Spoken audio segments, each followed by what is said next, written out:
perbedaannya di mana. Mari kita lihat bersama-sama. Sebelah kiri Anda yang kuning ini prinsipnya.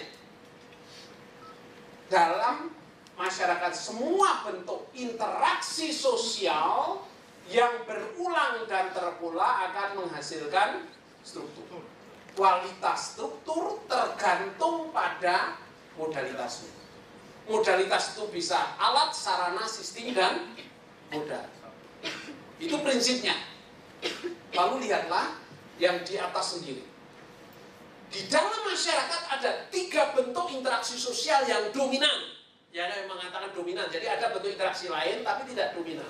Yang dominan ini selalu hadir. Yaitu interaksi komunikasi, interaksi kekuasaan, dan interaksi sanksi. Interaksi komunikasi, struktur yang dibentuk adalah pemaknaan. Tetapi kualitas pemaknaan tergantung modalitasnya, yaitu kerangka penafsiran. Saya beri contoh. Pakai nama, nggak ada yang namanya Udin loh. Karena contohnya jelek gini loh. Misalnya, saya belum kenal Udin, Anda sudah kenal Udin. Lalu saya tanya, Udin itu bagaimana? Lalu Anda tanya, mau apa? Besok itu mau datang ke rumah saya jam 8. Hati-hati, Udin itu suka mencuri. Anda memberi saya kerangka penafsiran, Udin suka mencuri. Maka pemaknaannya jadi miskin. Mau datang jam 8, setengah 8 semua almari saya kunci. Kamar saya kunci. Bahkan pintu saya kunci, saya terima di luar rumah. Tapi waktu ketemu ternyata loh orangnya parlente, bawa mobil bagus. Ya, terus kasih kartu nama, saya cek loh kok tinggal di daerah elite. Terus loh kok direktur bank terkenal ini, saya cek benar semua. Minggu kemudian datang, semua sudah saya bukakan pintu. Waktu dia bilang, wah saya dari kantor ini haus, saya percaya. Sudah masuk, mentok, ke kanan ada almari es. Buka itu, pilih yang harus buka. Perjumpaan mengubah kerangka penafsiran sehingga pemaknaan menjadi lebih kaya. Tetapi sebaliknya bisa terjadi. Kalau mama datang ketemu langsung nanya, rumahmu itu dikunci berapa kali? Wah, pencolen bener. Langsung tanya, kamu kalau pergi dari rumah jam berapa? Wah. Ya, jadi dua-duanya mungkin.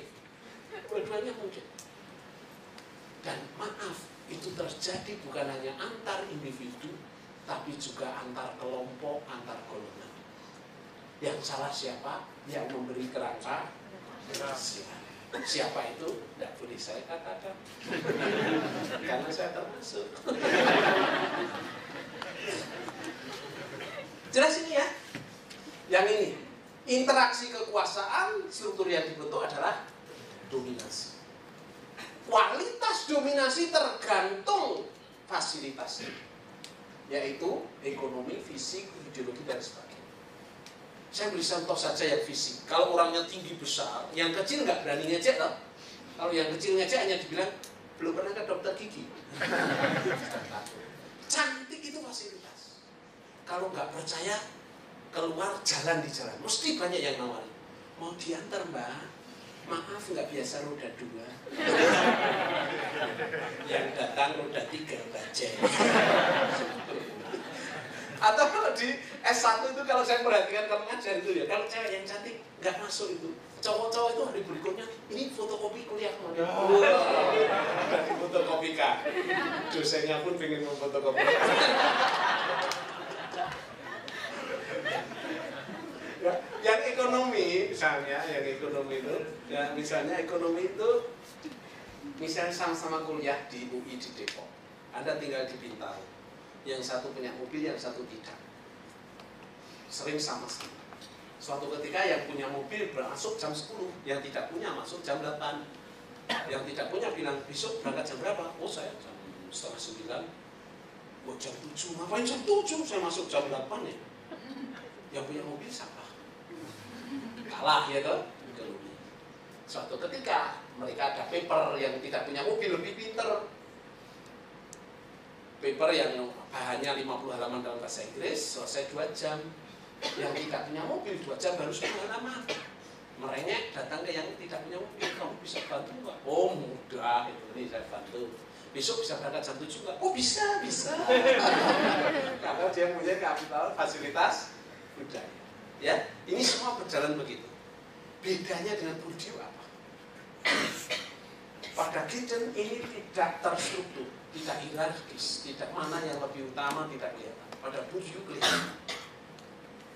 Kapital ekonomi yang paling mudah dikonversikan ke kapital lain, kapital simbolik yang paling dicari. Di sini tidak ada. Jelas? Yang terakhir, interaksi, sanksi atau moralitas, struktur yang dibentuk legitimasi, dasar pembenaran tindakan. Untuk mencari dasar pembenaran tindakan mengacu ke norma, entah hukum, agama, tradisi dan sebagainya. Kita ini semua biasanya selalu mencari dasar pembenaran tindakan.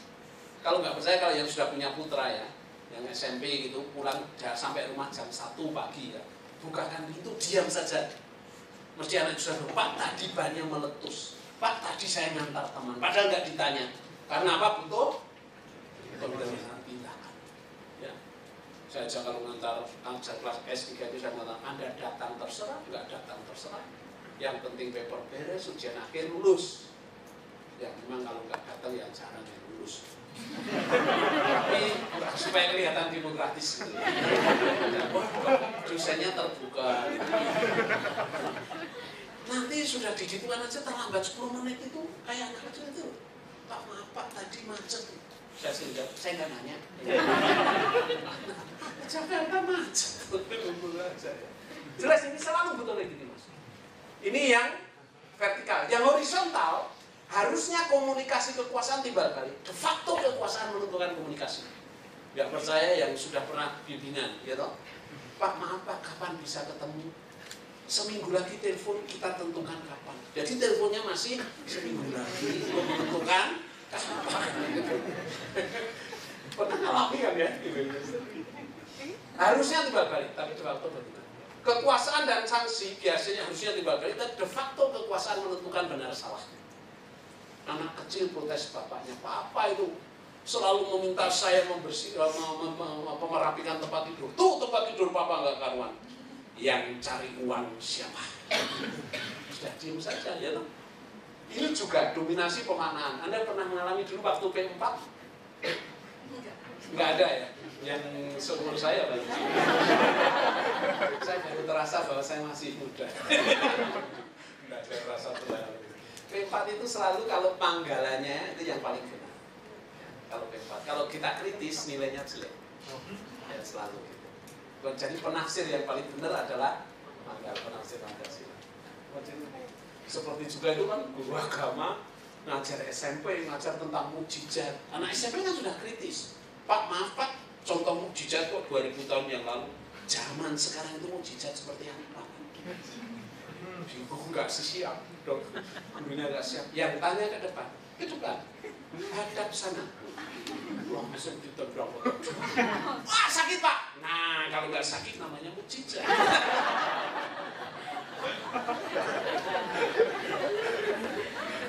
Jelas ini saya mengenal bagaimana bahwa dominan yang itu menentukan pemaknaan.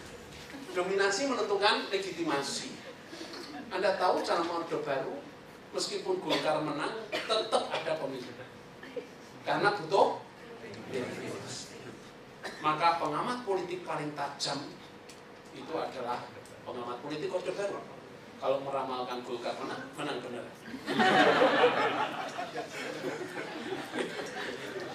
Jelas ini semua legitimasi. Keunggulan dia dari Bourdieu, kemampuan dia bisa menjelaskan tentang perubahan struktural secara berdasar. Jadi tadi sudah saya katakan, yang menggerakkan tindakan itu ada 3. Motivasi bawah sadar, kesadaran praktis, dan refleksi. Kesadaran praktis itu memang menguntungkan dan memudahkan kita. Tetapi kesadaran praktis itu justru yang paling sulit juga. Yang membentuk struktur itu kesadaran praktis.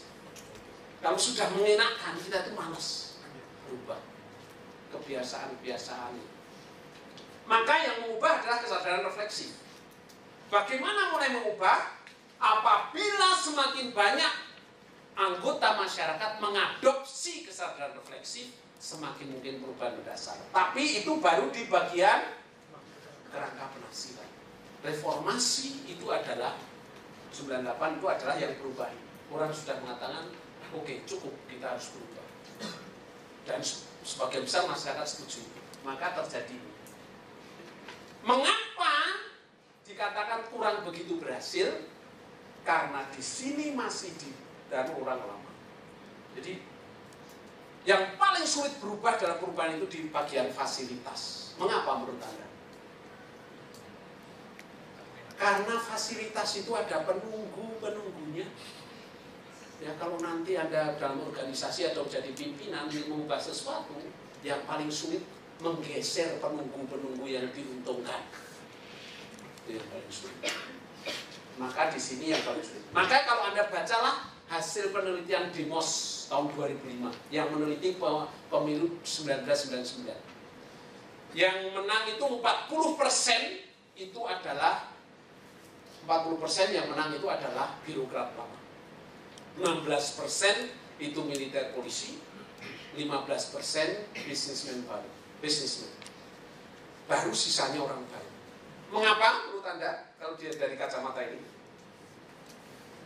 Karena yang menguasai ini masih orang-orang lama.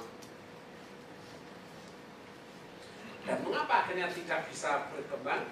Karena produk-produk hukum adalah dikuasai sini, sehingga reformasi tidak bisa berjalan mulus karena ini tidak diubah juga untuk menjamin. Ya. Itu senangnya jadi pengamat politik, menganalisis paling mudah, melakukan yang sulit. Saya senang jadi pengamat paling enak. Jelas ini mengenai ini bedanya dengan Bourdieu. Hanya kelebihan Bourdieu di sini Bourdieu lebih, menurut saya ya, lebih sistematis, dan Bourdieu melihat ini tidak ada yang namanya tabula rasa atau tidak. Selalu sudah dipenuhi oleh habitus. Oke, mungkin ada pertanyaan dulu ya. Silakan biar. Maksud saya tadi sebenarnya Anda boleh interupsi tapi nggak ada yang berada. Ada